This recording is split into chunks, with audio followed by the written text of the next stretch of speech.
In case இப்போ அபிஷேக் கூட KL இறங்குறாரு, ம். இல்ல ஒன் டவுன்ல ஸ்ரேயாஸ் வராரு அப்படின்றப்போ, இவங்க எங்கேயாவது ஒரு இடத்துல ஒருத்தர் விட்டாலும் ஒருத்தர் பிடிச்சிடலாம் அப்படின்னு ஒரு விஷயம் தான். இந்த மாதிரியான விஷயங்கள் நம்ம மிஸ் பண்றோமோ, ஒருவேளை இருந்திருக்கலாமோ, இருந்தா இன்னும் கொஞ்சம் நம்ம கம்ஃபர்டபுளா அடுத்த கட்டத்துக்கு மூவ் ஆயிருப்போமோ. அது ரிக்ரெசிவா தானே இருக்கும் முரளி. உங்களுக்கு ப்ராக்ரெசிவா இருக்காது. ஓகே. முன்னோக்கி போல நீங்க. பின்னோக்கி வரா மாரி இருக்கும். அப்படின்னா திருப்பி நீங்க ரோஹித் சர்மா கிட்ட போலாம், போலாம். விராட் கோலி கிட்ட போலாம். அப்படி போயிடும்ல. சுரேஷ் ரெய்னா கிட்ட போலாம். அப்படி போகக்கூடாது. ம், ம், நீங்க ம். முன்னாடி போணும். முன்னாடி போறத இவங்கள மாரி கொண்டு வரணும். ஓகே. அதுதான் அங்க தான் இருக்கு உங்க வேலை. ஒரு கெய்க்வாட். ஆ அதான் ருத்துராஜ் கைக்வாட்லாம் என்ன ஆச்சு? ஒண்ணும் சுத்தமா இது ருத்துராஜ் கைக்வாட கண்டாலே பிடிக்கல கம்பீருக்கு. என்ன பண்ணுவீங்க? அகர்கருக்கு. ஓகே. இத்தனைக்கும் அவரும் மராட்டி, இவரும் மராட்டி. ஓகே. ஓகே. ஓகே. பிடிக்கவே இல்ல. அவரு ஆளே காணோம்.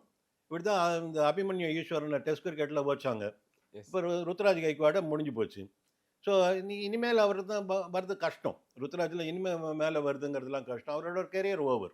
எஸ், வீடு, ஸ்கூல்ஸ், ஹோட்டல்ஸ், ஸ்டோர் ரூம் எங்கெல்லாம் பார்ட்டிஷன் வால் கட்டணும்னாலும் இப்போ பில்டிங் ஓனர்ஸோட first choice Renocon Rapid Wall Panels.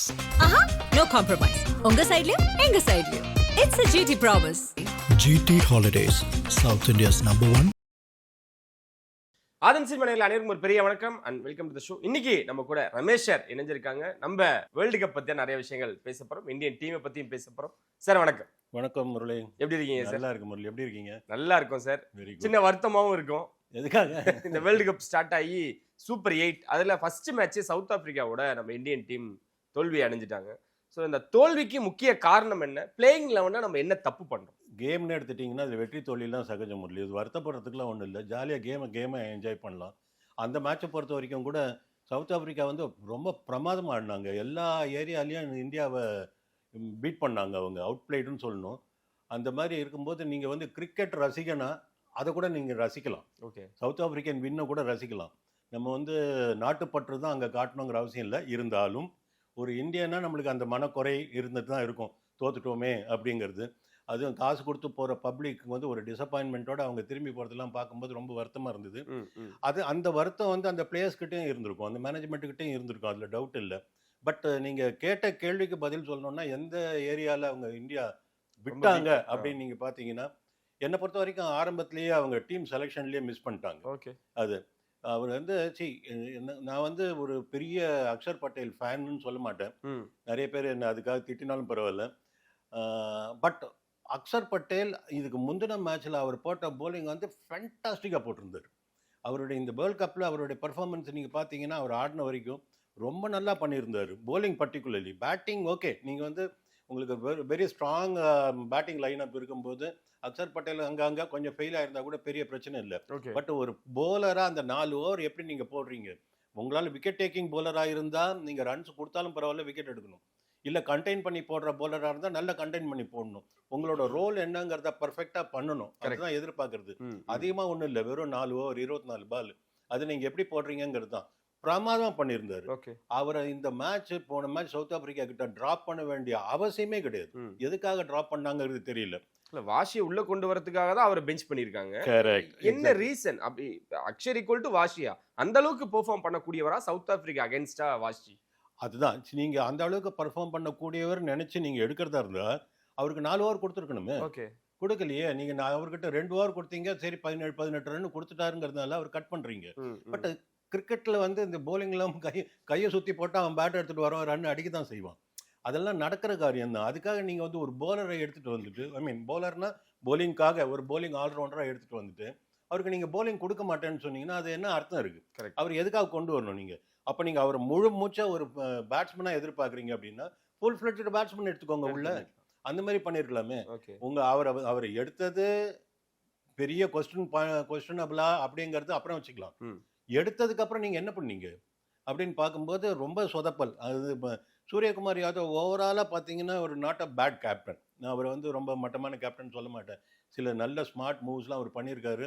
On the field sometimes அவர் எடுக்கிற டெசிஷன் மேபி கம்பீரோட இன்புட்டாக கூட இருக்கலாம். எடுக்கிற டெசிஷன்ஸ்லாம் சில மோஸ்ட்லி நல்லா தான் இருந்திருக்கு. பட் இந்த மேட்சை பொறுத்த வரைக்கும் அவர் என்னமோ ஆரம்பத்துலேருந்தே எதுவுமே சரியில்லை. இந்தியா கேம்குள்ளேயே வரல. நான் ஏற்கனவே இன்னொரு இன்டர்வியூவில் நான் சொல்லியிருந்த மாதிரி அந்த மேட்சை பொறுத்த வரைக்கும் இந்தியா வந்து 4 ஓவர் தான் ஆடினாங்க. 40 ஓவர் மேட்ச்சில் 4 ஓவர் தான் இந்தியா ஆடினாங்க. 36 ஓவர் சவுத் ஆப்பிரிக்கா தான் ஆடினாங்க. இந்தியா போட்ட ஃபர்ஸ்ட் 4 ஓவர்ஸ் பும்ராவோட 2 ஓவர், ஹர்ஷ்தீப்போட 2 ஓவர், அவ்வளோதான் மேட்ச். 5வது ஓவர் வருண் சக்கரவர்த்தி வந்த உடனே அவரை டார்கெட் பண்ணாரு டேவிட் மில்லர். அங்கேருந்து கதைக்கு மாறிடுச்சு. அங்கேருந்து மாறிடுச்சு. அதுக்கப்புறம் இந்தியா ரெக்கவரே ஆகல. இந்தியா வந்து யூஸ்வலா வந்து குயிக்காக ரெக்கவர் ஆகக்கூடிய ஒரு டீம். இதில் நீங்கள் பார்த்தீங்கன்னா நீங்கள் இவ்வளோ நாளாக என்ன நடந்திருக்குங்கிறது ஒன்று நல்லா தெரியுது. பேட்டிங் பெரிய ஸ்ட்ராங் பேட்டிங் லைனப்பாக இருந்தாலும் அந்த பேட்டிங் லைனப்பில் இருக்கிற சில ஓட்டைகளை பும்ரா அண்ட் வருண் சக்கரவர்த்தி தான் மூடி மறைச்சிட்டு இருந்திருக்காங்க இவ்வளோ நாளைக்கு. ஓகே, நம்மளுக்கு அது தெரியாமல் இருந்திருக்கு அவங்களோட போலிங்க. பும்ரா இந்த மேட்ச்லேயும் டிக் அடிச்சிட்டார், ஒன்றும் ப்ராப்ளம் இல்லை. வருண் ஆஃப் கலர்னு தெரிஞ்ச உடனே எக்ஸ்போஸ் ஆயிடுச்சு. ஓகே, இந்தியா வெளுத்து போச்சு, சாயம் வெளுத்து போச்சு, அந்த மாதிரி ஆயிடுச்சு. அதை வந்து ஒருவேளை மேபி ஒரு வருணுக்கு ஒரு குயிக்காக ஒரு 1 or 2 விக்கெட்ஸ் விழுந்திருந்ததுன்னா மேபி டோட்டலி டிஃப்ரெண்டாக இருந்திருக்கும் மேட்ச்சு. சில இதை நீங்கள் எடுத்து பார்த்தீங்கன்னா இப்போ மார்க்கரமோட நியூ பால் அவர் எடுத்து போட்டது, சில ப்ராக்டிக்கலி அவங்க சவுத் ஆப்பிரிக்கா ரொம்ப நல்லா ஒர்க் பண்ணியிருந்தாங்க. ஓகே, 2-3 விஷயங்களில் பர்டிகுலர்லி வருணை ஹேண்டில் பண்ணுறது, அந்த ஃபர்ஸ்ட் ஓவர் மார்க்கரம் போட்டது, அவர் அட்டாக் பண்ண விரும்பினது அபிஷேக். ஆமாம், ஆனால் விழுந்தது கிஷன். ஆமாம், ஈஷான். அவர் ஏதோ ஒரு பச்சைக்கிளிக்கு போனார், அங்கே பஞ்சவர்ண கிளியே கிடச்சிது அவருக்கு. ஸோ அந்த மாதிரி ஒரு அமைஞ்சது அது. திலக் வர்மாவும் என்ன பாவம், அன்ஃபார்ச்சுனேட்லி டோட்டலி ஆஃப் கலர். அதனால வரணும் திருப்பி அவங்களாம் அந்த சிறையிலேருந்து வெளியே வந்தால் தான் இந்தியாவுக்கு விமோச்சனம் இருக்கு. ஓகே, இப்போ அடுத்த மேட்ச் ஜிம்பாவே கூட சார். நம்ம அந்த பிளேயிங் 11 பற்றி பேச போகிறோம் அப்படின்றப்ப நம்ம ஒவ்வொரு பிளேயராக எடுக்கிறோம். ஓப்பனிங்கே இந்தியாவில் வந்து ஸ்டாண்டர்டாக இல்லை. அபிஷேக் சுத்தமாக எடுபடலை. இஷன் கிஷன் இந்த மேட்ச் கை விட்டுட்டாரு. 1 down ரொம்ப வீக்காக இருக்குது. திலக் வந்து சுத்தமாக செட் ஆகலை அப்படின்னு நம்ம பேசியிருந்தோம். ஏன் சார் அடம் பிடிக்கிறாங்க? சஞ்சுவை உள்ளே கொண்டு வரவே கூடாதுன்றதுல ரொம்ப ஒரு மாதிரி அடமெண்ட்டாக இருக்காங்களோ? இல்லை, அப்படி சொல்ல முடியாது முரளி. சரி, நீங்கள் பார்த்தீங்கன்னா சஞ்சு இப்போ அபிஷேக் சர்மாவுக்கு வந்து நிறைய பேக்கிங் இருக்குது. ஓகே, பட் சஞ்சுவை உள்ளே கொண்டு வர மாட்டேங்கிறாங்கன்னு சொல்கிற அளவுக்கு சஞ்சு இப்போ ரீசெண்டாக ஒன்றும் பண்ணலை. ஸோ சஞ்சுவுக்கும் சான்ஸ் கொடுத்தாங்க. அவர் வந்து கண்டினியூஸ் ஃபெயிலியர். நீங்கள் இந்த ஃபெயிலியருக்கு பதிலாக இன்னொரு ஃபெயிலியரை எடுக்கிற மாதிரி தான் இருக்கும். நீங்கள் எடுத்து பார்த்தீங்கன்னா நான் வந்து கிரிக்கெட்டாக பேசுகிறேன். எனக்கு நான் வந்து சஞ்சுவோட மிகப்பெரிய ஃபேன். ஓகே, பட் அவருக்கு இப்போ நீங்கள் கிரிக்கெட்டாக எடுத்து பார்த்தீங்கன்னா இவரை உட்கார வச்சுட்டு இவரை நீங்கள் உள்ளே கொண்டு வரணும் அப்படின்னு சொன்னால் நீங்கள் வந்து ஒரு பேய்கிட்ட தப்பிச்சு நடுக்கடலில் போய் விடுற மாதிரி எது உங்களுக்கு பிட்வீன் டெவில் அண்ட் டீப் சீன்னு சொல்லுவாங்கல்ல, அந்த மாதிரி எது உங்களுக்கு பெட்டர்? இல்லை, சம்டைம்ஸ் எக்ஸ்பீரியன்ஸ் கை கொடுக்கல சார். சஞ்சுவோட எக்ஸ்பீரியன்ஸ். ஏன்னா இப்போ இஷான் அவுட் ஆயிட்டார் அப்படின்னா ஒரு 3-4 ஓவருக்கு அவர் வந்து தட்டியாவது விளையாடுவார். அது அந்த சுச்சுவேஷன் ஹேண்டில் பண்ணக்கூடியவர் அப்படின்றதுனால எல்லாரும் ஜஸ்டிஸ் ஃபார் சஞ்சு அப்படின்றத கொண்டு வர. Absolutely right. அந்த பாயிண்ட்டுக்கு நான் வந்திருப்பேன். அடுத்தது நீங்கள் அவரோட எக்ஸ்பீரியன்ஸ் அங்கே காப்பாற்றிருக்கோம். செகண்ட் திங், எக்ஸ்பீரியன்ஸ் மட்டும் இல்லை. நீங்கள் பார்த்தீங்கன்னா இப்போது நிறைய பேர் மிஸ் பண்ணுறாங்க இந்த பாயிண்ட்டை. ஃபர்ஸ்ட் 8 பேர் எடுத்து பார்த்தீங்கன்னா 8 வரைக்கும் உங்களுக்கு பேட்டிங் இருக்கு. பட் அது 8 எடுத்து பார்த்தீங்கன்னா அதில் 6 லெஃப்ட் ஹேண்டர்ஸ். ஸோ உங்களுக்கு டாப் ஆஃப் த ஆர்டரில் ஒரு right hander must. Shreyas Iyer எப்போ இல்லையோ அதுலேருந்து கொஞ்சம் இம்பேலன்ஸ் தான் இருக்குது. கரெக்ட். நீங்கள் பார்த்தீங்கன்னா அந்த இடத்துல ஒரு ரைட் ஹேண்டர் வேணும். அதுக்காகவாவது சஞ்சு வரணும். நீங்கள் அதனால அந்த டாப் ஆர்டரில் ஒரு right hander right left combination இருந்தால் தான் நீங்கள் வந்து போலர்ஸை குழப்ப முடியும். கரெக்ட். இல்லைன்னா போலர்ஸ்க்கு வந்து நீங்கள் தட்டில் நல்லா தாம்பாளத்தில் வச்சு எல்லாத்தையும் வெத்தலை பாக்கு வச்சு கொடுக்குறீங்க. நீங்கள் அவங்க ஒரே லைன் போட போகிறாங்க. அவங்களுக்கு ஒன்றும் சேஞ்ச் பண்ணுங்கிற அவசியமே கிடையாது. செகண்ட் திங், உங்களுக்கு வந்து ரைட் லெஃப்ட் காம்பினேஷனில் நீங்கள் ஃபீல்டு மாறிட்டே இருக்கும். ஆமாம், அவங்க டயர்ட் ஆவாங்க. டு தட் எக்ஸ்டென்ட் அவங்க டயர்ட் பண்ணலாம் அவங்க. நீங்கள் இதெல்லாம் வந்து சின்ன சின்ன பாயிண்ட்ஸு. இது வந்து பெரிய ஸ்ட்ராட்டஜிலாம் கிடையாது. இதெல்லாம் சின்ன சின்ன பாயிண்ட்ஸ். கவாஸ்கர் சொல்லுவார் அவரோட இன்டர்வியூவில், அந்த எக்ஸ்பீரியன்ஸுங்கிறது ரொம்ப ஷார்ப் சிங்கிள் எடுக்கிறீங்கன்னு வச்சுக்கோங்களேன், இல்லை 2 runs 3 runs ஓடுறீங்க அப்படின்னா அவர் சொல்லுவார், இந்த 3rd run ஓடுறீங்கல்ல அதுக்குள்ளே எவ்வளோ எனர்ஜி போகும். அந்த 3rd run வந்து அந்த க்ரீஸோட நிற்காதீங்க, க்ரீஸை தாண்டி ஒரு 10 அடி ஓடுங்க, எக்ஸ்ட்ரா ஓடுங்க, தேவையில்லாட்டா கூட ஓடுங்க, ஓடிட்டு அங்கேருந்து மெதுவாக நடந்துவாங்க. அதுக்குள்ளே கொஞ்சம் நீங்கள் அந்த இது பிரேத்தை எடுத்துக்கலாம். அப்படியே நடந்துவாங்க. வந்துட்டு க்ரீஸுக்கிட்ட வந்துட்டு லேசை கைட்டி போடுங்க. இந்த மாதிரி சின்ன சின்ன விஷயங்கள். நீங்கள் வந்து எனக்கு மூச்சு வாங்குதுப்பா கொஞ்சம் நிறுத்துப்பான்னு சொல்ல முடியாது. இப்படி பண்ணலாம்ல. அந்த மாதிரி சின்ன ஸ்மால் நுவான்சஸ்ன்னு சொல்லுவாங்கல்ல, இதில் இந்த மாதிரி ஏரியாஸில் இந்தியா வந்து ரொம்ப கொஞ்சம் ஃபோக்கஸ் பண்ணணும். ஏன்னா இதுக்கு முன்னாடி இருந்த கேப்டனும் இதுக்கு முன்னாடி இருந்த கோச்சும் அதை தான் சார் ஃபாலோ பண்ணியிருக்காங்க. ஒரு தவான் ரோஹித், அதுக்கு முன்னாடி பார்த்தோன்னா கம்பீர் சேவாக், இதை நம்ம தொடர்ச்சியாக பண்ணிக்கிட்டே இருக்கோம். இப்போ இந்த யங்ஸ்டர்ஸை நம்பி கண்மூடித்தனமான ஒரு நம்பிக்கை அப்படின்னு தான் இருக்குமா, இல்லை காட்டுத்தனமான நம்பிக்கை? எப்படி அதை அடமன்சிங்கிறது மேனேஜ்மெண்ட்டில் இருந்துதான் நீங்கள் ஒன்றும் பண்ண முடியாது. நான் பிடிச்ச முயலுக்கு 3 காலுன்னு சொல்கிற கோச் உங்ககிட்ட இருக்கிற வரைக்கும் நீங்கள் பண்ண முடியாது. நான் வந்து ஆரம்பத்தில் கம்பீர் உள்ளே வரும்போது நிறைய பேர் அவரை எதிர்த்தாங்க, நான் சப்போர்ட் பண்ணிட்டேன். பட் ஓவரால் நீங்கள் போக போக பார்த்தீங்கன்னா அவர்கிட்ட வந்து நல்ல அவருக்கு வந்து டசன்ட் ஹேவ் என்ன சொல்ல, அவருக்கு டீம் தோக்கணுங்கிற எண்ணம் யாருக்குமே இருக்காது. இருக்காது. அந்த மாதிரி இருக்காது. அவர் நல்ல எண்ணத்துல தான் பண்றாரு. பட் எந்த ஒரு லைஃப்லயே நீங்க எடுத்துக்கோங்களேன், நீங்க பிளான் பின்னு ஒண்ணு இருக்கணும்ல. Yes. ஒரு விஷயத்த நீங்க பண்ண போறீங்க அப்படின்னா அது நடக்கலைன்னா அடுத்தது என்னன்னு இருக்கணும்ல. இது நடக்கலைன்னா நடத்தி வச்சு காட்டுவேன்னு சொல்லிட்டு அதுலயே நீங்க உட்கார்றது வந்து புத்திசாலித்தனம் இல்ல. அது அவர் புத்திசாலித்தனம் இல்லைங்கிறது நிறைய சீரியஸ் லாஸ்ல நம்ம பார்த்துட்டோம். ஓகே. இப்போ அந்த மாதிரி பண்ணிட்டு இருக்காரு. கொஞ்சம் குயிக் சேஞ்சஸ் பண்ணலாம். I agree. எல்லாரும் எந்த ஒரு பிளேயருக்கும் அப்படியே சாப் பண்ணிட்டே இருக்கிறது வந்து ஒத்து வராது. ஒரு லாங் ரன் கொடுக்கணுங்கிறது நான் ஒத்துக்கிறேன், இல்லைன்னு சொல்ல. சின்ன பசங்க எல்லாம் வந்து இட்ஸ் இந்த டீமே வந்து ரீபில்டிங். ஐ மீன் ஒரு புதுசாக ஒரு பழையன கழிதலும் புதியன புகுதலுங்கிற மாதிரி இருக்குது. புதுசாக ஒரு டீம் வந்து ஃபார்ம் ஆகிருக்கு. அது கொஞ்சம் அந்த பில்ட் பண்ணுறதுக்கெலாம் டைம் ஆகும். ஒரு சீனியர் ப்ரோ ஒரு கேப்டன் இருக்காரு, எல்லாம் வழி நடத்திட்டு போகிறாரு. எல்லாம் இது வரைக்கும் சோஃபார் சோ குட், ஓகே. ஒன்றும் ப்ராப்ளம் இல்லை. பட் சில ஏரியாவில் நம்மளுக்கு வந்து என்னதான் இந்த ஒரு புது டீம் ஒரு ரீபில்டிங் ப்ராசஸில் இருக்கும் அப்படின்னு இருந்தால் கூட தோக்கக்கூடாது இல்லை. கரெக்ட். அப்படியே தோத்தாலும் இந்த மாதிரி மார்ஜினில் தோக்கக்கூடாது. ஃபைட் பண்ணுங்க. சரி, ரிங்கு சிங்கெல்லாம் நீங்கள் பார்த்தீங்கன்னா ரொம்ப நல்ல பிளேயருங்க, டாப் குவாலிட்டி பிளேயர். அவர் வந்து நம்ம நினைக்கிற மாதிரி வெறும் T20 பிளேயர் கிடையாது. அவர் 3 நாள் ஆட சொன்னால் பேட் பண்ண சொன்னால் பண்ணுவார். அவர் அந்த அளவுக்கு டெம்பரமெண்ட் இருக்கிற ஆள். ரஞ்சி டிராஃபிலாம் ப்ரூவ் பண்ணியிருக்காரு. இப்போ ரீசெண்டாக ப்ரூவ் பண்ணியிருக்காரு. ஸோ அந்த மாதிரி ஆளுங்கள்லாம் வந்து ஒரு ரெக்லஸ் ஷாட் அடிச்சுட்டு அவுட் ஆகிட்டு போகிறாரு. இதெல்லாம் வந்து these are all the areas. Okay. இது என்ன காரணம், எதுக்காக இது பண்ணுறாருன்னா அவரோட ரோல் அதை நீ போய் அடி அப்படின்னு சொல்லி அனுப்பிச்சா அவர் அதான் பண்ண போகிறாரு. கொஞ்சம் போய் நிற்கலாமே. நேற்று பார்த்தீங்களா ஹாரி ப்ரூக்கோட இன்னிங்ஸ் பார்த்தீங்களா? இன்சிடென்டல் சொல்லாமல் இருக்க முடியல. அது என்ன இன்னிங்ஸுங்க. கேப்டன் நாக்குன்னா அது நாக்குங்க. ஒரு எண்டு விக்கெட் போயிட்டே இருக்குங்க. ஒரு எண்டு அப்படியே ஆணி அடிச்சாம நின்றுட்டாரு. அதுக்காக அவர் ரன் அடிக்காமலும் இல்லை. எவ்வளோ சிங்கிள்ஸு, எவ்வளோ டூஸு, எவ்வளோ த்ரீஸ் ஓடினாங்க பாருங்க. அதுவும் அந்த வில் ஜாக்ஸை வச்சுட்டு அவர் எத்தனை ரன்னிங் பிட்வீன் தி விக்கெட்ஸ் பார்த்தீங்கல்ல. ரொட்டேட் பண்ணிட்டே இருந்தார். உங்களுக்கு செட்டிலே ஆக விடல. அவங்க என்னதான் அவங்க ஒரு ரெண்டு பிரமாதமாக போட்டுட்டு இருந்தாலும் பாகிஸ்தானிஸ் என்ன மாதிரி இன்னிங்ஸ். இதை தான் நான் சொல்கிறேன். நீங்கள் உள்ள நுழைஞ்சோடனே 6 அடிக்கணும். ஏன் பால் தரையில் போனால் ரன்னு கிடையாது? மேலே போனால் தான் ரன்னா, கோடை தாண்டி போனால் தான் ரன்னா? ஏன் உங்களுக்கு 4 அடிக்க முடியாதா? இல்லை கேப்பில் ஒரு தட்டிட்டு ஒரு சிங்கிள் எடுக்க முடியாதா? ரொட்டேட் முதல்ல ஒரு 2-3 பால் ரொட்டேட் பண்ணிட்டீங்கனாலே நீங்கள் உங்கள் பேட்டில் பால் பட ஆரம்பிச்சிங்கனாலே ஒரு கான்ஃபிடன்ஸ் வரும். வந்தோன்னு அபிஷேக் சர்மாவும் ஃபர்ஸ்ட் பால் 6 அடிக்க பார்க்குறாரு, இஷான் கிஷனும் ஃபர்ஸ்ட் பால் 6 அடிக்க பார்க்குறாரு. என்ன உங்களுக்கு கிடைக்க போகுது? நீங்கள் வந்து 10வது பால் 6 அடித்தாலும் அதே கைத்தட்டல் தான் கிடைக்க போகுது. ஃபர்ஸ்ட் பால் 6 அடித்தாலும் அதே கைத்தட்டல் தான் கிடைக்க போகுது. எதுக்காக அது? You are playing for a team, you are playing for your country. அதுக்கு வந்து ரெஸ்பான்சிபிலிட்டி வேண்டாமா? இதெல்லாம் தான் கோச் வந்து அவங்கக்குள்ள இம்பைப் பண்ணணும், உள்ள செலுத்தணும். நீங்கள் வந்து நீங்கள் போய் அடிச்சா ஆடுங்கிறது வந்து எல்லாரும் யார் வேணாலும் சொல்லலாம். நம்ம ஏரியாவில் இருக்கிற பசங்களை விட்டாங்கன்னா கூட 4 சுற்றினாங்கன்னா 3 மாட்டோம். அது இல்லை கிரிக்கெட். நீங்கள் வந்து கொஞ்சம் அந்த கேம் சிச்சுவேஷனுக்கு ஏற்ற மாதிரி அந்த போலர் யார், அவன் என்ன மாதிரி லைன் போட போகிறான் அப்படிங்கிறதான் பார்த்து அதை இவாலுவேட் பண்ணி நீங்கள் 2 பால் டிஃபென்ஸ் ஆட்டு 3வது பால் 4 அடிச்சா வேண்டான்னு இருக்கா? Correct. So these are all the strategies. தப்பு பண்ணாங்க. டாப் ஆர்டர்ல நீங்க சொன்ன மாதிரி எனக்கு நீங்க ஸ்ரேயஸ் ஐயரை சொன்னீங்க சார். கேஎல் ராகுலும் இந்த இடத்துல மிஸ் பண்றோமோ? ஏன்னா இவங்க வந்து யங்ஸ்டர்ஸ் இறக்கணுன்றத முடிவில் இருக்காங்க சார். ரொம்ப தெளிவாக தான் இதை செலக்ட் பண்ணியிருக்காங்க.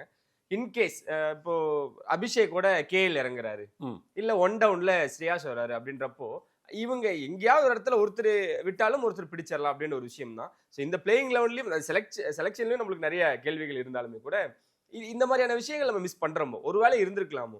இருந்தா இன்னும் கொஞ்சம் நம்ம கம்ஃபர்டபுளா அடுத்த கட்டத்துக்கு மூவ் ஆயிருப்போமோ? போயிருக்கலாம். பட் கேஎல் வந்து பிரமாதமாக ஆடுறாரு. அவர் இந்த காலத்து T20 கிரிக்கெட் இப்போ ஆட ஆரம்பிச்சிட்டாரு.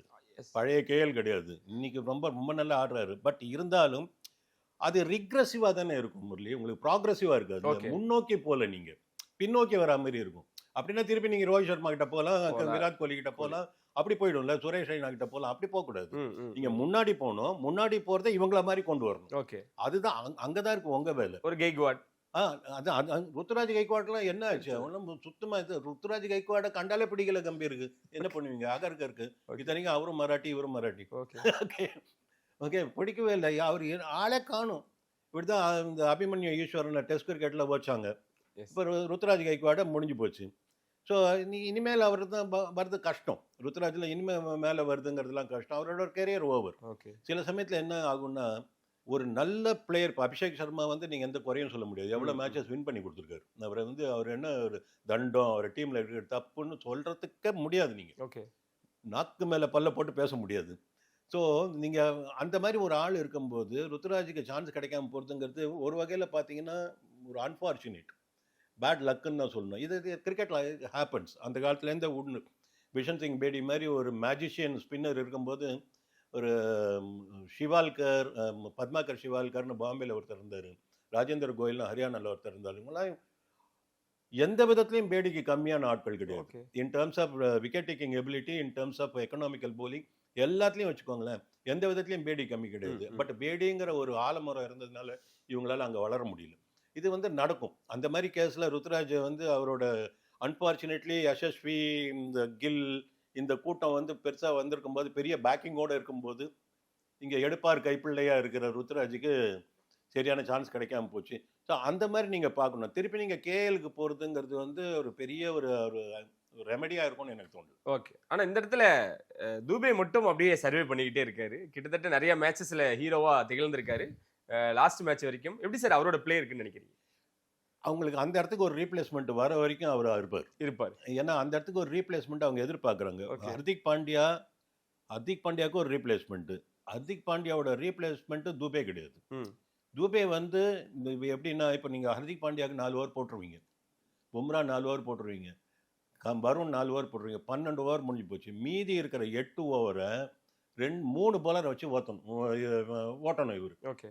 ஸோ நீங்கள் அந்த மீதி இருக்கிற 8 ஓவருக்கு 2 ஓவர் போடுற மாதிரி ஒரு போலர், 3 ஓவர் போடுற மாதிரி ஒரு போலர், அந்த மாதிரி ஷார்ட் கேப்பில் வந்து போடுறக்கூடிய போலர் தான் அவர். ஓகே. அவரை இடத்த நீங்கள் ரீப்ளேஸ் பண்ணணும் அப்படின்னு சொன்னால் அதுக்கு ஏற்ற மாதிரி அந்த லேட்டர் ஆர்டரில் நீங்கள் அடிக்கக்கூடிய ஒரு பேட்ஸ்மனாகவும் இருக்கணும். ஒரு 2-3 ஓவர்ஸ் போடக்கூடிய மீடியம் பேசராக இருக்கணும். ஸ்பின்னர் இல்லை. ஓகே. ஓகே. மீடியம் பேசராக இருக்கணும். ஆள் இல்லை. இப்போது ஷர்துல் தாக்கர் வந்தார், நிற்கலை. ஸோ அந்த இடத்துக்கு உங்களுக்கு ஆள் இல்லை. விஜய் சங்கர் நல்லா க்ரூம் பண்ணாங்க, சான்ஸ்லாம் கொடுத்தாங்க, வரல. என்ன பண்ணுவீங்க நீங்கள்? ஸோ எனக்கு போட்டி இல்லைன்னு இருக்கும்போது நான் தானே ராஜா. போட்டி இல்லைன்னு இருக்கும்போது ராஜாவாக இருக்க முயற்சி பண்ணி கூட அவர் அழிச்சாங்க அஸ்வினை. ஓகே. சொல்கிறேன், போட்டியே கிடையாது, ஒரு ஆஃப் ஸ்பின்னரும் கிடையாது அவர் சுற்றி. அன்றைக்கும் இல்லை இன்றைக்கும் இல்லைன்னு வச்சுக்கோங்க. இருந்தாலும் அவருக்கு கன்சிஸ்டண்ட்டாக சான்ஸ் கொடுக்கல. அப்ராடு போனால் அவரை ட்ராப் பண்ணிட்டு தான் இருந்தாங்க. நேத்தன் லயனை ட்ராப் பண்ணுறதா சரித்திரமே கிடையாது. எந்த கண்ட்ரிக்கு போனாலும் ஆஸ்திரேலியா ட்ராப் பண்ண மாட்டேங்கிறாங்க. ஆனால் அஸ்வினை ட்ராப் பண்ணாங்க. அதுக்கு என்ன காரணங்கிறதுலாம் அது வேறு விஷயம், விட்டுருங்க. ஸோ எதுக்கு நான் சொல்ல வரேன், இவரை பொறுத்த வரைக்கும் இவர் போட்டியே இல்லை, இவர் வச்சது தான் சட்டங்கிற மாதிரி இருக்காரு. Shivam Dube contributing also. நீங்கள் அவரை ட்ராப் பண்ணுற மாதிரி இல்லை. எப்படியும் ஒரு 3 மேட்ச்சுக்கு ஒரு மேட்ச் அடிச்சு கொடுத்துட்ரு. 1:3 இருக்குன்னு வச்சுக்கோங்களேன், பரவாயில்ல. ஓகே. அந்த ஸ்பின் அப்படின்னு வரதுல நம்ம இன்னும் ரொம்ப வீக்காக இருக்குமோ? ஏன்னா குல்தீப், வருண் யார் எடுக்கலாம், அதுக்கப்புறம் இன்னும் அது மாதிரி அக்ஷர், நம்ம ஆட்கள் அப்படின்னு வரும்பொழுது அங்கே கொஞ்சம் ரொம்ப தடுமாறுறாங்களோ. அடுத்த பிளேயிங் 11 எப்படி இருக்கணும்னு, யார் யார் இருக்கணுன்றதை நீங்கள் நினைக்கிறீங்க?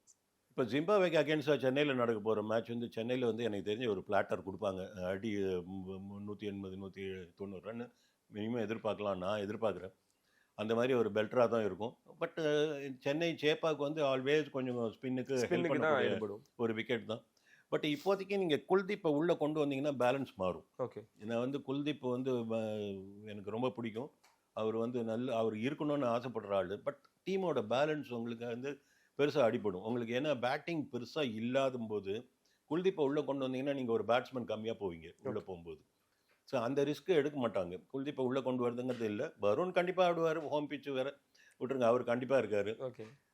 வாஷி இடத்துக்கு கொஞ்சம் ஹார்ட் டெசிஷன் தான். வாஷிக்கு ஒரு மேட்ச் கொடுத்துட்டு திருப்பி ட்ராப் பண்ணுறது, இதே தான் அவரோட தலையெழுத்து. வந்து ஒரு மேட்ச் 2 மேட்ச்சுக்கு உள்ளே வராரு, திருப்பி என் ட்ராப் பண்ணிடுறாங்க. அது வந்து உள்ளே வந்த ஆள் என்னை ட்ராப் பண்ண முடியாது, என் மேலே எப்படா கை வைப்பேன்னு கேட்குற மாதிரி பர்ஃபார்ம் பண்ண மாட்டேங்கிறாரு. ஓகே. சரி, நீங்கள் இந்த பேட்டிங் எக்ஸலண்ட் ஆப்பர்ச்சுனிட்டி கிடச்சிது சவுத் ஆஃப்ரிக்கா கிட்ட. எக்கச்சக்கமான ஒரு ஒரு அப்படியே அவருடைய ஸ்டாம்ப் அடிச்சு கொடுத்திக்கலாம். அந்த மாதிரி ஒரு ஆப்பர்ச்சுனிட்டி கிடச்சிது. குஃபா பண்ணிட்டாரு, விட்டுட்டாரு. சரி, நான் சில இடத்துல என்ன பார்க்கணுன்னா, நீங்கள் வந்து சில இடத்துல நீங்கள் சுயநலமாகவும் இருக்கணும். சில எல்லா இடத்துலையும் வந்து நீங்கள் இப்போ team team game, team spirit இருக்கணும் அப்படின்னு, அதெல்லாம் ஓகே. என் பேருக்கு பின்னாடி 30 ரன் இல்லைன்னா எனக்கு அடுத்த மாதிரி நீ சான்ஸ் கொடுக்க மாட்டியே. ஓகே. அது வேணும் இல்லை எனக்கு. கரெக்ட். இதை பாம்பே பசங்க கிட்ட கற்றுக்கணும் நீங்கள். ஒரு இந்த பாம்பேவோட கல்ச்சரில் வளர்ந்தவங்க பார்த்தீங்கன்னா முதல்ல அவங்கள பார்த்துருவாங்க.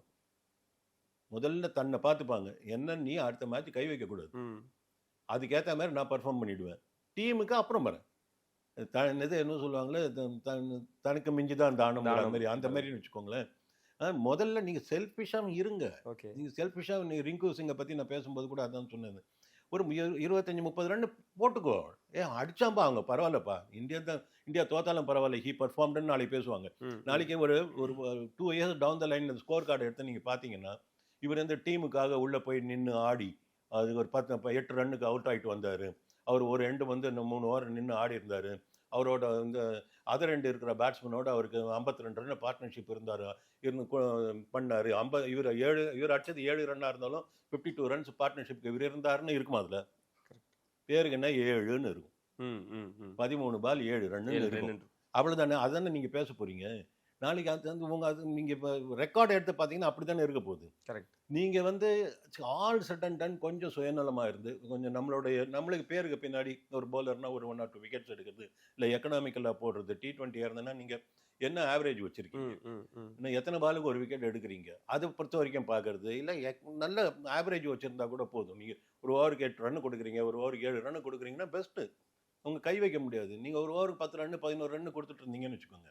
10 ரன் நீங்கள் ஒரு ஓவர் கொடுக்குறதா இருந்தால் உங்களோட விக்கெட் டேக்கிங் எபிலிட்டி இருந்துருக்கும். நீ மேட்சுக்கு மேட்ச் 2 விக்கெட்டாவது எடுத்துருக்கணும். ஸோ அந்த மாதிரி இருக்கணும். நீங்கள் கொஞ்சம் அதையும் பார்த்துக்கணும். டீம் ஸ்பிரிட்டுங்கிறது வரும். ஓகே. 10 பேரும் 11 பேரும் சுயநலமாக விளையாடினாலே டீம் ஜெயிச்சிடும். ஓகே.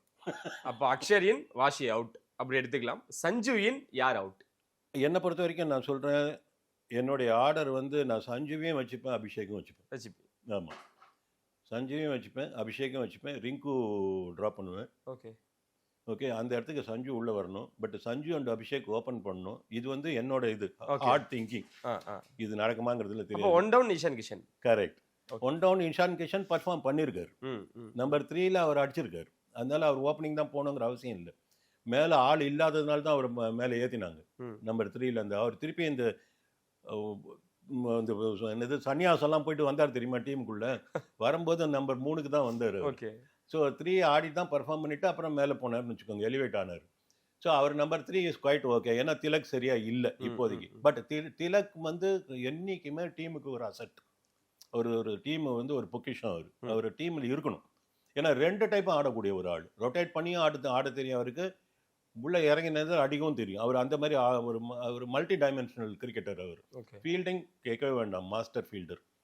ஸோ அதனால திலக் இருக்கணும் டீமில். நம்பர் 3 ஈஷான் ஆடணும். நம்பர் 4 என்ன கேட்டால் நான் திலக் ஆடுவேன். ஓகே. இப்போ இருக்கிற ஃபார்முக்கு சூர்யா நம்பர் 5 இறங்கணும்.